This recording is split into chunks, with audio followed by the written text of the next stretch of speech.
ሰላም የእግዚአብሔር ቤተሰቦች ከማኅበረ ቅዱሳን ቴሌቪዥን የዕለቱን አጫጭር መረጃዎች ይዘንላችሁ ቀርበናል። የዳግማዊ ምኒልክ መታሰቢያ የመምህራንና ቀሳውስት ማሰልጠኛ መንፈሳዊ ትምህርት ቤት ደቀ መዛሙርቱን አስመረቀ። በዛሬው ዕለት የዳግማዊ ምኒልክ መታሰቢያ የታዕካ ነገሥት በዓታ ለማርያም ገዳም የመምህራንና ቀሳውስት ማሰልጠኛ መንፈሳዊ ትምህርት ቤት ያስተማራቸውን ደቀ መዛሙርት አስመርቋል።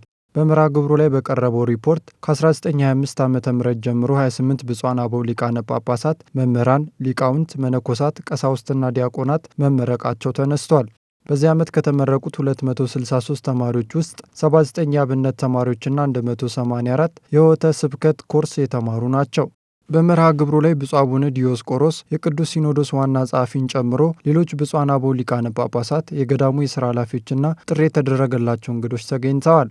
በተያያዘ ዜና የቅድስት ልደታ ጤና ሳይንስና ቢዝነስ ኮሌጅ በተለያዩ ዘርፎች ያሰለጠናቸውን ከ800 በላይ ተማሪዎችን ብፁዕ አቡነ ሚካኤል የደቡብ ጎንደር ሀገረ ስብከት ሊቀ ጳጳስ በተገኙበት አስመርቋል። በማኅበረ ቅዱሳን ስር የሚገኙ ልዩ ልዩ ማዕከላት ጠቅላላ ጉባኤ እያካሄዱ እንደሚገኙ ተነገረ።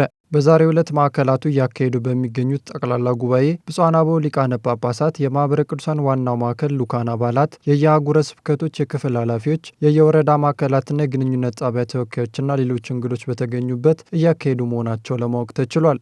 ጠቅላላ ጉባኤያቸውን እያካሄዱ ካሉት ማዕከላት መካከል ሰቆጣ፣ ደሴ፣ ደብረ ብርሃን፣ አርቻ፣ ሐረር፣ ደብረ ማርቆስና ሌሎችም ይጠቀሳሉ። መርሃ ግብሩም የየማዕከላቱ የተናጠል የ2018 ዓ.ም እቅድ ሪፖርት፣ የልማት ተቋም ሪፖርት፣ የኦዲት ሪፖርት እየቀረቡ ሲሆን የ2019 ዓ.ም እቅድ ቀርቦ እንደሚጸድቅ ይጠበቃል። ጉባኤው ከዛሬ ጀምሮ እስከ ነገ ማለትም ሐምሌ 12 ቀን 2018 ዓ.ም እንደሚቀጥል ከማዕከላቱ ያገኘነው መረጃ ያሳያል። በማኅበረ ቅዱሳን የደብረ ታቦር ማዕከል ለደረጃ 2 ተተኪ መምህራን ሲሰጥ የቆየው ስልጠና ማጠናቀቁን ገለጸ። የማዕከሉ ግቢ ጉባኤያት አገልግሎት ዋና ክፍል ከተለያዩ ግቢ ጉባኤያት ለተውጣጡ 16 ሰልጣኝ የደረጃ 2 ተተኪ መምህራን የሰጠውትን ስልጠና አጠናቅቄያለሁ ብሏል። በስልጠናው ላይ ነገረ ቤተ ክርስቲያን፣ አዕማደ ምስጢራት፣ ኦርቶዶክሳዊ የሕይወት ክህሎት፣ የስብከት ዘዴና ሌሎች ርዕሰ ጉዳዮች በመምህራን ተዳሰዋል። ተሳታፊዎች በአስተያየታቸው በስልጠናው ላይ ተሳትፎ ላደረጉ አካላት ምስጋናቸውን አቅርበው በቀጣይ ባገኙት እውቀት ለተልዕኮ ዝግጁ መሆናቸውን ገልጸዋል። ዲያቆን ዶክተር ለማ ጉልላት የማዕከሉ ሰብሳቢ ካገኛችሁት ግንዛቤ ተነስታችሁ ቅዱሳት መጻሕፍትን በማንበብና መምህራንን በመጠየቅ ቅድስት ቤተ ክርስቲያንን ማገልገል አለባችሁ ብለዋል። መረጃውን የደብረ ታቦር ማዕከል ሚዲያ ዋና ክፍል አድርሶናል። የወላይታ ሀገረ ስብከት ሊቀ ጳጳስ ብፁዕ አቡነ ይስሐቅ ለተለያዩ የህብረተሰብ ክፍሎች ድጋፍ አደረጉ። እጨጌ ወላይታ ሀገረ ስብከት ሚዲያ ብፁዕ አቡነ ይስሐቅ የሀገረ ስብከቱ ሊቀ ጳጳስ የተለያዩ ድጋፎችን ማበረከታቸውን ዘግቧል። ከእነዚህም መካከል የዳሞት ፑላሳ ወረዳ ቤተ ክህነት አዲስ ለሚያስገነባው የቤተ ክህነቱ ጽሕፈት ቤትና የአብነት ትምህርት ቤት ግንባታ የሚሆን የቆርቆሮና የሚስማር ድጋፍ ማድረጋቸው ተገልጿል። እንዲሁም ደግሞ ከስደት ለተመለሱ የዳውሮ ተወላጅ ወገኖች ከቤተሰቦቻቸውም ጋር እንዲቀላቀሉ የትራንስፖርትና የመቋቋሚያ ገንዘብ ድጋፍ ማበረከታቸውም ተነግሯል። በተጨማሪም በርዕሰ አድባራት ወገዳማት ደብረ መንክራት አቡነ ተክለ ሃይማኖት አንድነት ገዳም በጥበቃ ስራ እያገለገሉ ለሚገኙ የሙሉ የጥበቃ ልብስና ጫማ በስጦታ መስጠታቸው ተነስቷል። በመርሃ ግብሩ ላይ ቅድስት ቤተ ክርስቲያን ቅዱስ ወንጌልን ከመስበክ ባለፈ የችግረኞችና የደካሞች መጠጊያ መሆን አለባት ተብሏል። ብፁዕ አቡነ ጎርጎርዮስ አዳማ ማዕከል የሚያስገነባውን የልቀት ማዕከል የግንባታ ሂደት ተመለከቱ። በማኅበረ ቅዱሳን የአዳማ ማዕከል የቅድስት ቤተ ክርስቲያንን ዘርፈ ብዙ አገልግሎት ለመስጠት የሚያስችለውን ባለ 8 ወለል ሕንፃ የልቀት ማዕከል እያስገነባ መሆኑ ይታወቃል። በጉብኝቱ ላይ ብፁዕ አቡነ ጎርጎርዮስ የምስራቅ ሸዋ ሀገረ ስብከት ሊቀ ጳጳስ፣ መጋቤ ጥበባት ቀሲስ ጌቱ ሞቲ፣ የሀገረ ስብከቱ ምክትል ስራ አስኪያጅና ሌሎች የማዕከሉና የሀገረ ስብከቱ የስራ ኃላፊዎች ተገኝተዋል።